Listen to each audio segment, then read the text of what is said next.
إلى حضرة سيدنا وشفيعنا ورسولنا محمد بن عبد الله صلى الله عليه وسلم الإمام الشافعي عبد الله بن عبد الله الحداد إلى رسولنا الله والشافعي إلى أرواح والدينا ووالديكم وأمواتنا وأمواتكم وأموات المسلمين عامة ومن عمر هذا المسجد سابقا ولاحقا ومن تصدق فيه ومن عبد الله فيه إن الله يتوشاهم برحمة والمغفرة ويسكنهم الجنة ويختم لنا ولكم بالحسنى في خير ولطف وعافية وإلى حضرة النبي محمد صلى الله عليه وسلم الفاتحة.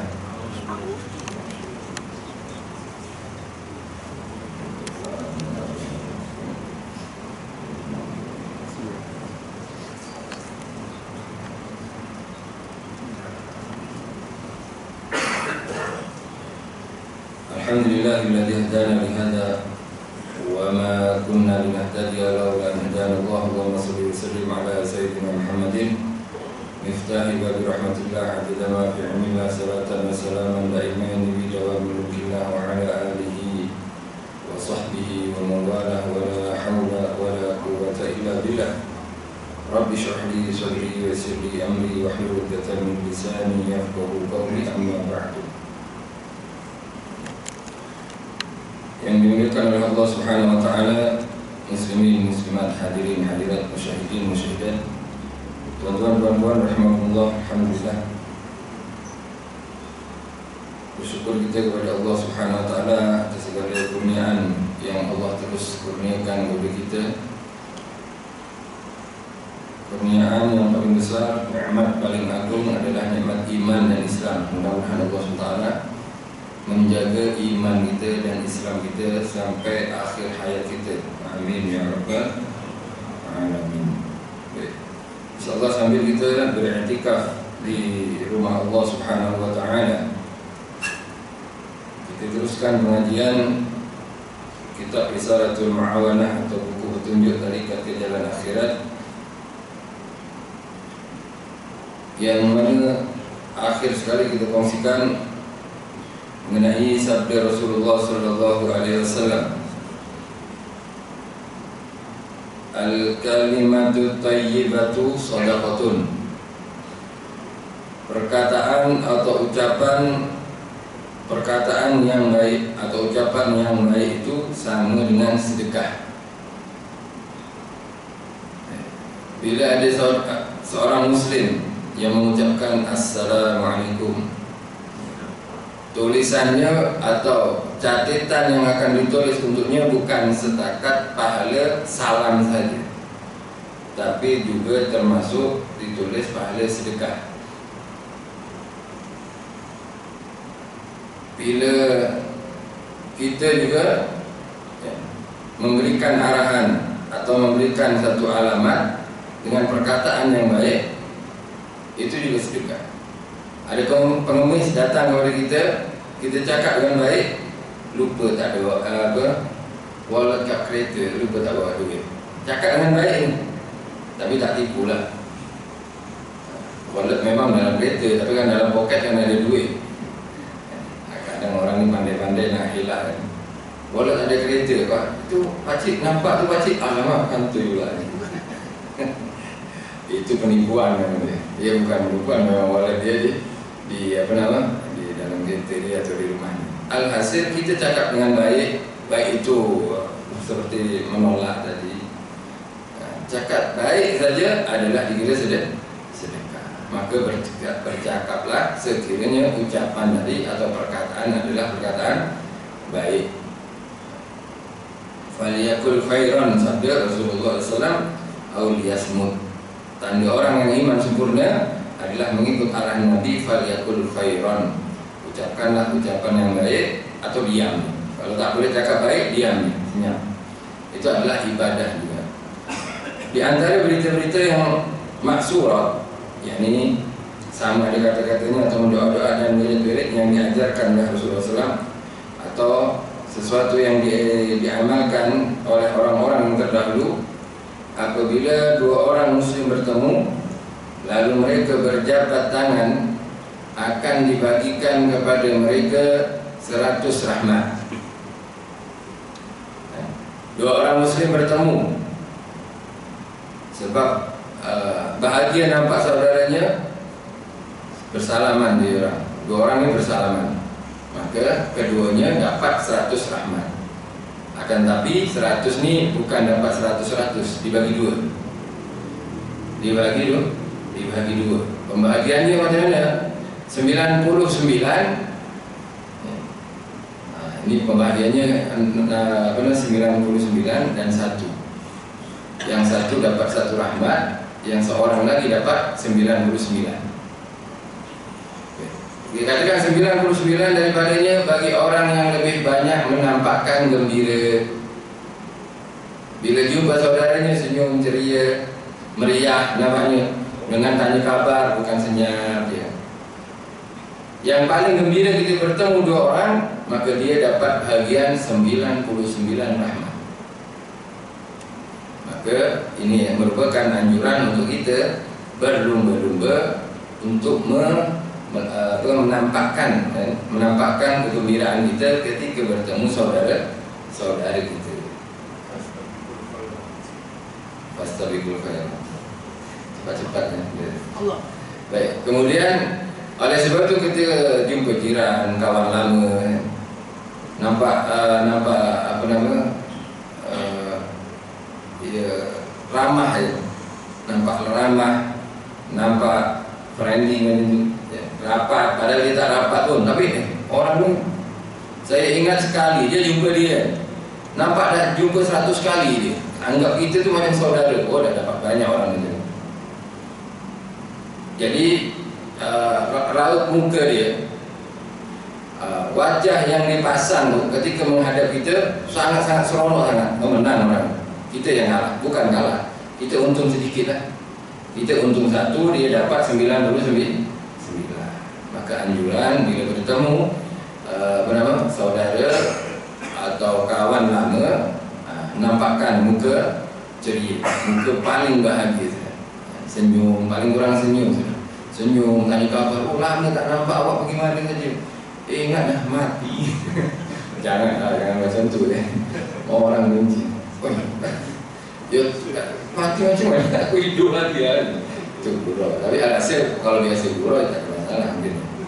Tapi jangan gurau dengan atu-atu lah. Nanti dia tak jadi gurau, takut. Saya nak gurau Ustaz. Ya gurau tengoklah orang kan. Kalau memang kawan sekolah lelaki. Kalau kawan perempuan jangan. Oh, tak ingat dulu ya. Tak ingat apa, tak ingat neraka. Dulu kita masa dulu sekolah menengah, sudah itu neraka semua ini. Jangan diingat juga. Itu jahiliyah katanya. Berkumpul dengan Abu Jahal gitu nanti. Dulu masa saya kan dengan awak kan, tak ingat belakang sekolah tu. Buat apa Ustaz? Bersilongkan. Husnuzon lah, jangan orang ni fikir-fikir macam-macam gitu. Maksudnya adalah lelaki dan lelaki. Alhasil muka ceria, seronok sebetulnya orang kalau jumpa kawan. Oh iya, awak kerja kat mana? Sebetulnya kerja tak perlu ditanya. Awak duduk mana? Isteri masih satu ke? Itu mungkin gelak juga. Tapi kalau kerja, orang Arab ini paling pantang ditanya atau menanyakan kerja. Sebab ada orang tu bila ditanya kerjanya dia boleh sombong. Awak kerja apa? CEO. CEO apa? Kilang tahu. Bukan gas and oil ni. Alhasil ada orang yang boleh sombong. Kalau kita puji orang sambil dia sombong, dosa juga kita nantinya. Sebab membuat orang tu sombong. Ada pula orang yang ditanya kerjanya, dia malu. Awak kerja apa? Alamak, ditanya kerja aku. Malu kan? Nak jaga air muka atau nak selamatkan dia daripada sombong, jangan tanya. Jangan tanya kerja. Oleh orang Arab yang tak ditanya, pantang untuk ditanya kerja, umur, usia ni, umur berapa sekarang? Ustaz umur berapa? Itu jangan tanya. Saya umurnya di bawah 100. Kalau nak jawab macam tu lah, ya. Atuk dah umur berapa? Masih belum 200 lagi Ustaz. Betul kan, belum 200 lagi. Pantang ini ditanya. Umur jangan ditanya. Umur, kerja, ya. Sebab ya macam tadi orang katakan umur dah tua orang ni. Oh muda lagi kan. Kalau dah tua diremehkan, kalau muda nanti diselekehkan nanti alah tak ada tak apa-apa ni guna lagi. Alhasil efek atau impak dia atau kesan dia nantinya buruk dia jenis. Jadi tak perlu tanya sudah. Kita lelaki ni casing dia tua kan, background dia tua, dalaman muda kan. Nak dua lah, nak tiga tapi tak sedar enjin dah rusak semua. Suruh jogging sekali satu round, satu pusingan dia dah tak larat. Jogging kat mana? Masjid ni satu round dah nafas lain macam. Alhasil apa namanya yang jangan ditanya itu kerja dan usia, serta yang ketiga isteri. Isteri maksudnya bukan tanya isterimu berapa sudah, itu tak apa. Yang itu bila macam mana kabar isterimu? Tak ada cerita dia tanya isteri orang ni. Isterimu masih macam dulu ya? Ini janganlah buat gaduh nanti. Alhasil soalan-soalan kadang kita perlu tanyakan untuk menambah persaudaraan kita supaya lebih rapat gitu. Tapi jangan soalan-soalan yang sensitif, soalan-soalan yang gurau, ceria. Yang dunia-dunia jangan tanya sudah. Kalau duduk mana tak apa. Waktu datang naik kereta apa itu janganlah. Itu kadang dua orang sombong atau dua orang segan juga kalau nak jawabnya. Alhasil 99 akan diberikan kepada orang yang paling menampakkan rasa gembira dan bahagia ketika jumpa saudarinya. Jangan selalu kalah. Jangan selalu kalah. Kalau boleh kita selalu menang. Maksudnya menang, kita dapat poin berapa? 99. Ingat, jangan sampai Anda tidak bertegur siapa dengan seorang muslim kerana ikut kehendak hatimu. Sekarang hukum hajar. Hukum kita menghajar saudara muslim itu. Tak nak tegur siapa sudah. Wallahi demi Allah aku tak nak cakap dengan dia. Demi Allah aku tak nak langkahkan kaki aku ini kat rumah dia. Wallahi aku tak akan masuk rumah dia. Ini semuanya adalah bisikan-bisikan syaitan. Syaitan akan sangat seronok bila orang muslim dengan orang muslim berselisih, bergaduh. Bahkan dikatakan jika ada maslahat keagamaan untuk menjauhinya, maka jangan sampai menjauhinya lebih dari 3 hari saja. Kalau sebenarnya kita tak perlu tegur dia, kerana dia kalau saya tegur ni semakin menjadi dia punya maksiat. Okey, kita stop dulu tegur dia. Sehari, 2 hari, 3 hari. Maksimum 3 hari sudah. Maksimum 3 hari. Selepas itu apa? Selepas itu kata Rasulullah SAW, yang paling baik dari keduanya adalah man yabda'uhuma bis salam. Siapa yang memulakan dari keduanya dengan salam. Bila dah 3 hari, dah 3 hari saya. Terus kita cari dia, salam. Assalamualaikum, minta maaf ya, dah 3 hari ni alhasil minta maaf sudah kepada dia. Tapi Ustaz, dia tak jawab salam. Kalau orang yang mengucapkan salam ni, salamnya tak dijawab, maka malaikat yang menjawab salamnya. Dia kan nak berdamai betulnya. Tapi dari arah lain, dia tak, yang satu tak nak berdamai, yang satu nak berdamai. Yang berdamai ketika mengucapkan salam, Assalamualaikum, tak dijawab oleh yang satunya, malaikat yang jawab salam. Kemudian dia akan dipeluk oleh syaitan. Ni my friend. Kata syaitan ini teman aku ini. Teman aku. Yang satu kawan dengan malaikat, yang satu kawan dengan syaitan. Dan ini banyak berlaku. Kebanyakan berlakunya kepada orang baik. Orang jahat pun ada juga. Tapi banyak berlaku juga kepada orang baik. Jamaah dengan jamaah. Allah alam, saya tak cerita kat sini ya. Cerita di tempat kami di Kota Damansara. AJK surau lah, bukan masjid. Dan AJK kemudian ada teguran, mungkin ditegur atau dikritik kemudian. Lala sekali, ya mungkin cara kritikan tu wallahu alam jenis manusia kan, lain-lain. Akhirnya ketika dikritik, dia sakit hati. Tak tegur siapa sih. Bukan setakat tak tegur siapa. Nampak muka dia masuk jalan mana? Oh, jalan sana. Saya nak jalan lain. Walaupun jalan tu lebih jauh, dia akan lalui juga. Ikut syaitan ni. Ikut ajakan syaitan. Tengok suara kereta dia. Tak payah keluar dulu, biar dia belah dulu sana. Pergi dulu. Ini jiran dengan jiran kan berlaku juga. Kita buka pintu, nampak jiran buka pagar, diam dulu je. Nak apa? Nak mengelak ni. Ini syaitan. Baik keluar je lah. Melainkan jiran itu perempuan, atau yang boleh kita ada fitnah dengannya. Itu mungkinlah orang-orang kafir ke yang tak pakai tudung. Ya kita mengelak sebab tak nak maksiat. Ini tak, ini sama muslim, laki sama laki ya. Mengelaknya kerana apa? Tak nak jumpa dia. Mengelaknya kerana tak nak salam dengan dia. Dia ikut arahan syaitan orang ini. Kalau kita biarkan sifat seperti ini, arahan seperti ini, mula-mula kita dengan jiran, mula-mula dengan kawan, lama-lama kita dengan saudara kita sendiri. Bila dah berlaku dengan saudara, maka akan berlaku putusnya silaturahim. Syaitan itu super pandai ya. Memang cerdik sangat syaitan. Bila dia tak boleh dengan saudaranya, dia try dulu dengan kawan. Berjaya dengan kawan, maka akan dibupuk yang dibaca kebencian tadi, kemudian dia tampakkan kebencian kejahatan atau keburukan saudaranya. Akhirnya mudah nak petik orang. Sebagaimana kau boleh benci dengan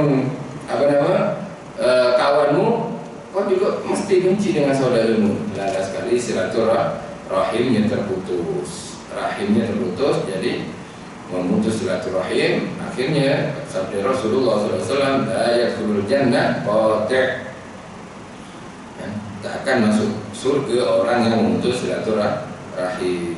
Jadi mengalah saja. Mengalah bukan kalah, tapi mengalah di sini adalah pemenang. Boleh kita tak tegur siapa sebab dia maksiat, mungkin dia buat perkara yang tak diridhai oleh Allah Taala, tapi itu masanya hanya tiga hari sahaja.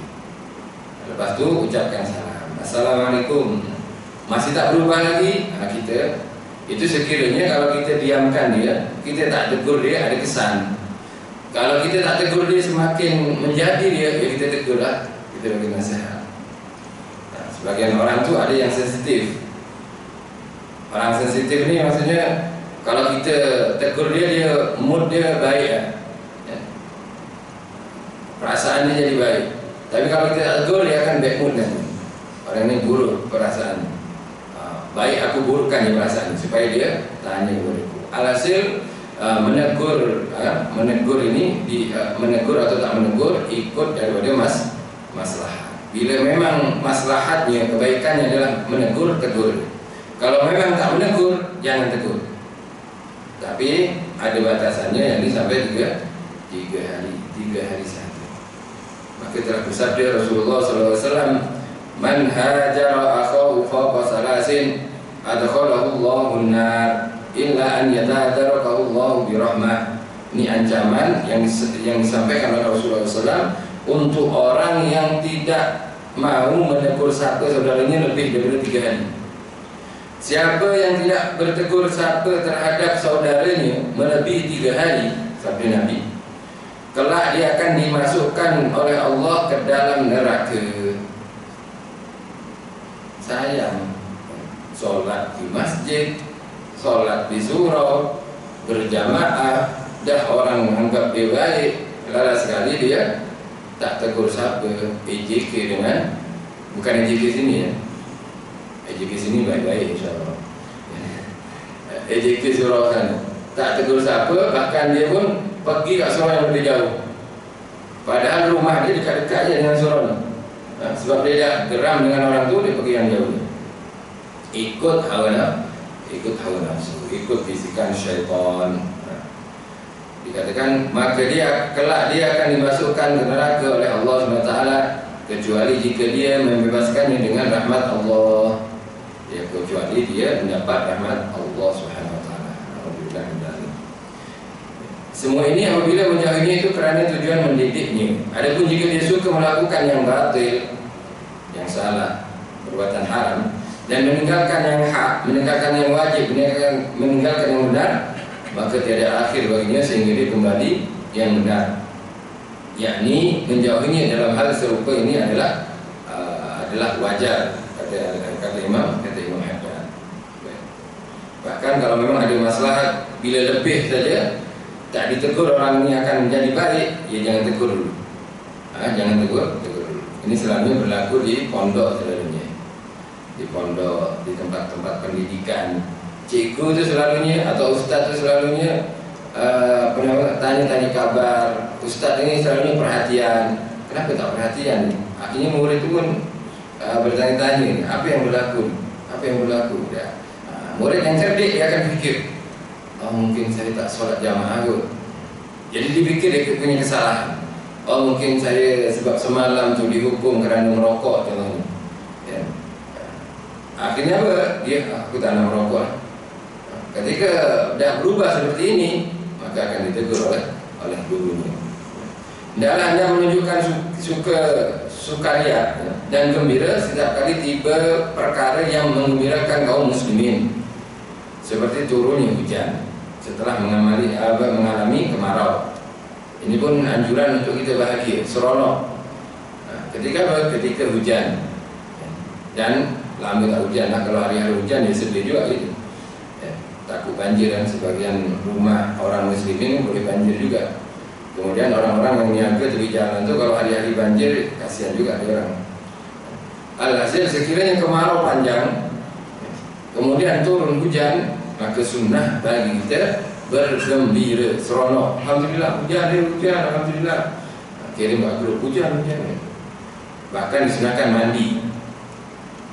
Mandi apa? Mandi hujan. Mandi air hujan yang pertama kali selepas lama tak hujan. Tapi kalau hari-hari hujan jangan mandilah, demam lah. Sekarang musim orang demam, ya. Sekarang musim orang pening, batuk, sesema. Tapi dah lama kemarau, lama tak hujan, kemudian turun hujan, kita istilahnya bukan tengah malam semua, sesuai boleh kita mandi, basahkan diri kita untuk terkena air hujan. Sebab itu adalah rahmat daripada Allah Subhanahu wa taala. Dan turunnya harga barang-barang harian. Ini agaknya susah nih turun. Harga telur kambing turun juga, naik terus ke langit. Beras tak turun juga. Tapi seandainya ada turun, bahagia gitu, sunnah bahagia. Kerana apa?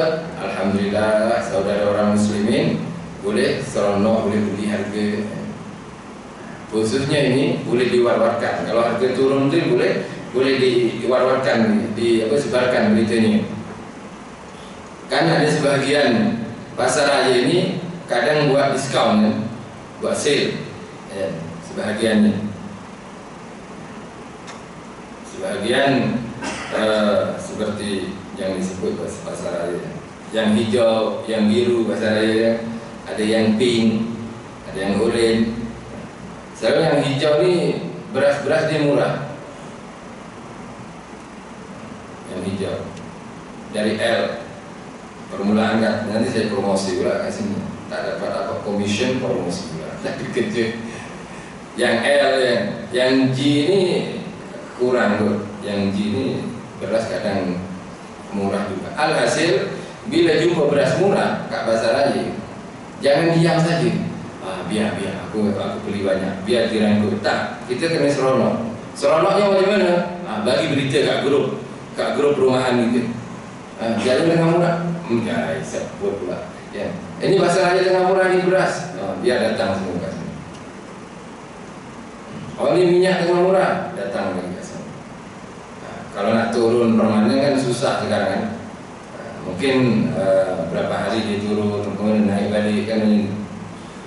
Jadi sikap kita ketika ada turunnya harga pada barang-barang harian, seronok, beli barang yang banyak, ya. Jahit jangan banyak sangat, dan sebarkan berita tentang perkara ini biar mereka semua ambil. Tak ada dengki lah dalam perasaan.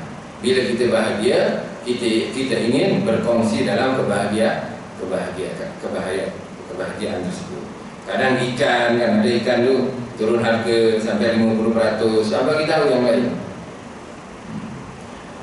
Kemudian dan kemenangan tentera Islam atas tentera kezaliman dan kaum kafir. Seperti juga kita kalau seandainya ada tentera Islam yang memenangkan peperangan melawan orang kafir, kita perlu bahkan disunahkan untuk berbahagia. Sebaliknya kalau tentera Islam dibantai, tentara Islam dibinasakan seperti sekarang ini, jangan bahagia. Jangan bahagia. Bahkan kita mesti melawan juga atau berusaha untuk benci kepada musuh Islam. Ini sekarang tengah isu boikot dan produk-produk pembantai orang Muslim ini. Ya, macam mana kalau kita beli barangnya nanti dia dapat lagi duit untuk beli senjata untuk bunuh orang Islam. Bukan setakat untuk produk dia, produk-produk yang menyokong dia pun perlu dihentikan. Kalau boleh dihentikan, hentikan. Kalau dikurangkan, ya kurangkan kalau kurang. Sebab kenapa? Ya kita memang tak tahu ya, tapi masuk berapa peratus itu akan masuk ke sana, tabung sana. Ketika tabung sana, maknanya kita ada derma untuk membantai saudara kita. Awak nak buat apa? Saya nak bunuh saudara Mu'ah ni, bagi duit sikit. Nanti bunuh betul saudara kita.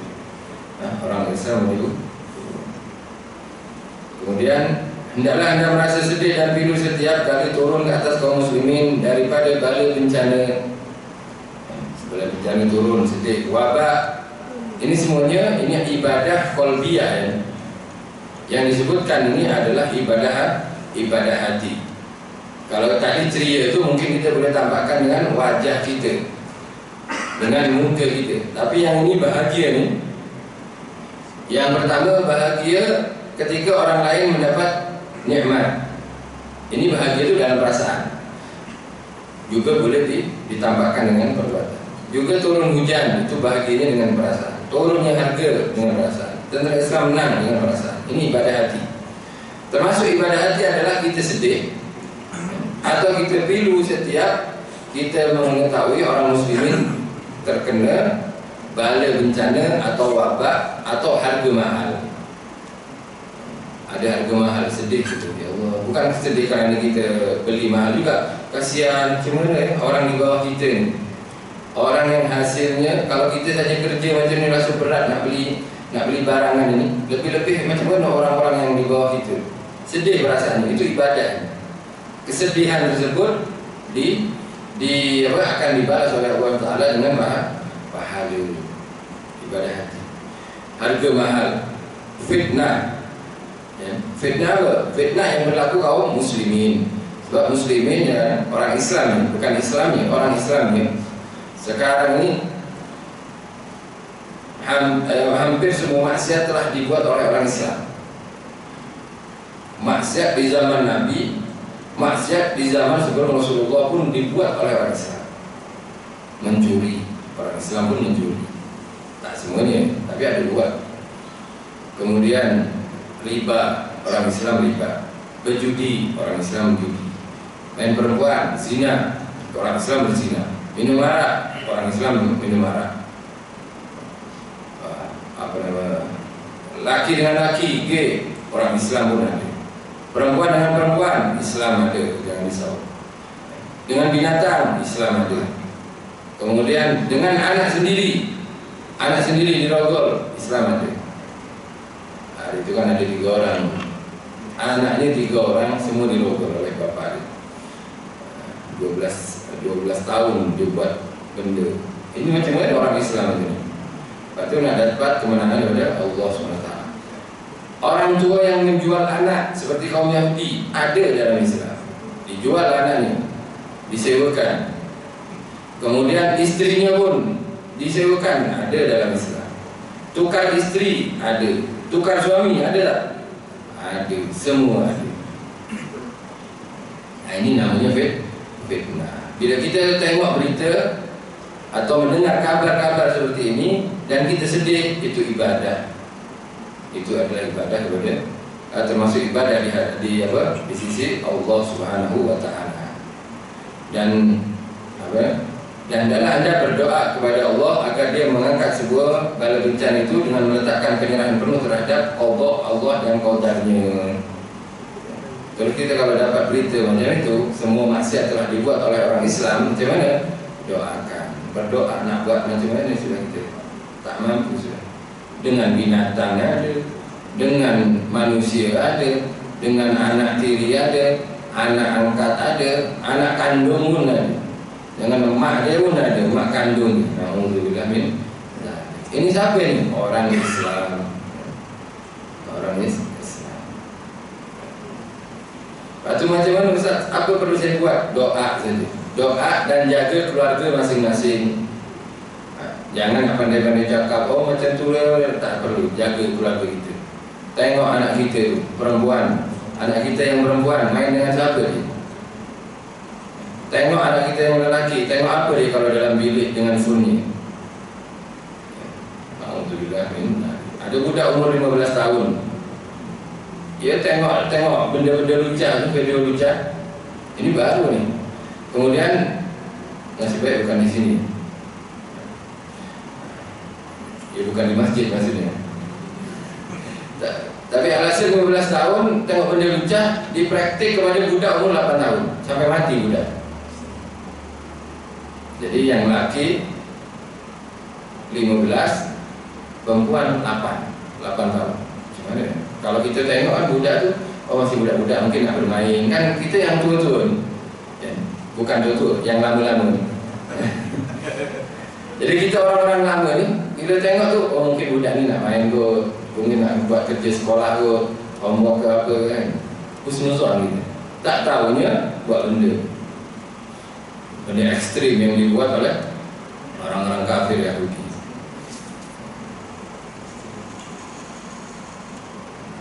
Alhasil yang perlu adalah jaga anak-anak kita.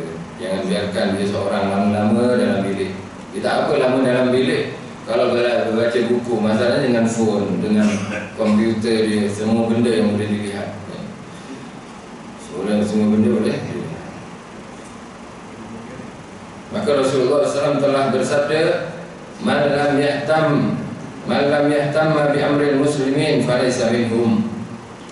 Sesiapa yang tiada mengambil berat terhadap urusan kaum muslimin, maka dia bukanlah dari golongan mereka. Ini sabda Nabi Muhammad SAW. Bila ada orang Islam tak peduli dengan keadaan orang Islam yang lain, tak kisah, tak doakan, nasihat mungkin dia tak mampu, doa pun dia tak doakan. Orang yang tak peduli dengan keadaan orang Muslim yang lain, kata Nabi, dia bukan golongan Islam. Jadi paling kurang kita ada sedih hati kita dan juga doa kepada Allah Subhanahu wa Ta'ala.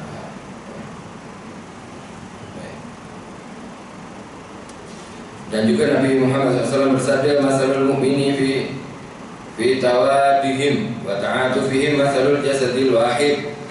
Idza syaka minhu udhun tada'a lahu sa'irul jasadi bis-sahari wal humma. Nabi buat perumpamaan seorang muslim dengan muslim yang lain supaya kita sedar dan ada perasaan perhatian kepada sesama muslim. Dikatakan umpamanya kaum muslimin itu antara muslim yang lain dalam cinta mencintai mereka dan membelasi mereka umpama satu jasad. Jika salah satu anggotanya mengadu sakit, maka semua anggota yang lain mengikut sama mengadukan demam dan tidak dapat tidur. Ini sepatutnya sikap orang Islam ketika ada orang Islam lain kesedihan atau dizalimi. Apa dia seperti jasad satu ni. Bila kita leher kita ni digigit nyamuk, sakit gatal, kita diam, tak, tangan akan bergerak. Dan tangan akan bergerak, ambil itu nyamuk, pukul nyamuk dan menggaruknya, menggantu. Bila gigi ni sakit, dia akan pegang. Padahal gigi yang sakit. Tak ada cerita tangan kata tangan tu pada melampau gigi. Aku nak tidur dia kata tangan. Tak ada seperti itu. Tangan pun akan pegang. Dia tengok, jenguk, mata pun jenguk, apa ni buat sakit, lubang ke apa ke kan. Ketika terjepit dia punya tangan nih, tangan kiri dijepit, pasti dipegang oleh tangan kanan. Tak ada tangan kanan nak kutuk pada muka kiri ya. Aku tangan kanan nak tidur, tak ada maksudnya. Pasti dipicit, mulut pun tak boleh diam, ditiup, ditiup. Kemudian kaki pun jangan diam nih, sakit tangan kau ni, sakit tangan kau ni sakit. Cari apa? Cari apa? Obat. Tak, kaki pun berjalan, mata pun mencari. Itu sepatutnya orang Islam dulu. Bila ada orang Islam disakiti, sepatutnya terus bergerak. Sekarang ini bukan disakiti lagi, dibantai, dizalimi, dibom, ditembak, dibunuh orang Islam. Atau apa yang kita buat, ya semampunya sudah. Tak perlu kita nak pergi Palestin. Bukan tak perlu, belum ada izin. Kalau kita pergi sekarang, bunuh diri aja. Kita pandai apa gitu. Lagi pun tak akan lepas ya. Tak akan lepas. Seandainya ada ijtihad atau ada pengumuman siapa yang nak jadi rela untuk perang, kemudian ada pelatihan, ada training untuk perang, ya ikutlah. Yang nak ikut, yang bujang-bujang lah ikutlah. Tapi alhasil paling kurang kita kunut atau mendoakan, kunut nazilah ya, kunut nazilah atau mendoakan untuk mereka. Bila mampu nak berderma untuk mereka, bantu mereka untuk makanan mereka. Tapi pastikan duit itu sampai. Nah, sebab sekarang ni ada orang tengah sedih, kita sedih, ada semua, ada orang ambil kesempatan dalam kesempitan. Nah, orang tengah hibah, orang tengah ingin infak semuanya, dia buka tabung pula, tabung untuk dia. Bukan tabung Palestin, ini tabung untuk dia. Masuk kat bank dia semuanya. Alhamdulillah minta. Tapi oleh sebab itu kalau nak derma silakan. Tapi pastikan memang duit itu akan sampai kepada tujuannya. Ya.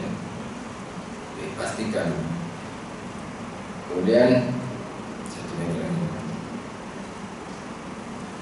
Jadi itulah perumpamaan yang disabdakan oleh Rasulullah SAW. Bila kita tak ada hibah, tak ada sedih, ketika orang Muslim lain sedih, itu ada sesuatu yang salah dalam diri kita sebenarnya. Nah, iman kita kurang sempurna. Maka biasakan benda ini memang susah nak dibiasakan, melainkan dengan pelatihan. Biasakan kalau ada orang kawan kita, jiran kita dapat nikmat, kita bahagia.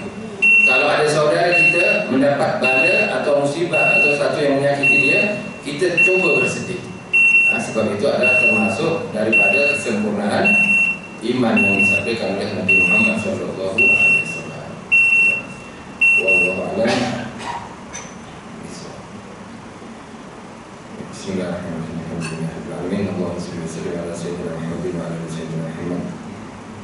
Allahumma ihdina bihudak waj'alna mimman yusari'un fi ridak wa la tu'adina waliyan siwak wa la taj'alna mimman khalafa amraka wa 'asaq. Wa hasbunallahu wa ni'mal wakeel wa la hawla wa la quwwata illa billahil aliyyil azim. Wa sallallahu ala sayyidina Muhammad wa ala alihi wasallam. Alhamdulillahi rabbil alamin. Al-Fatihah.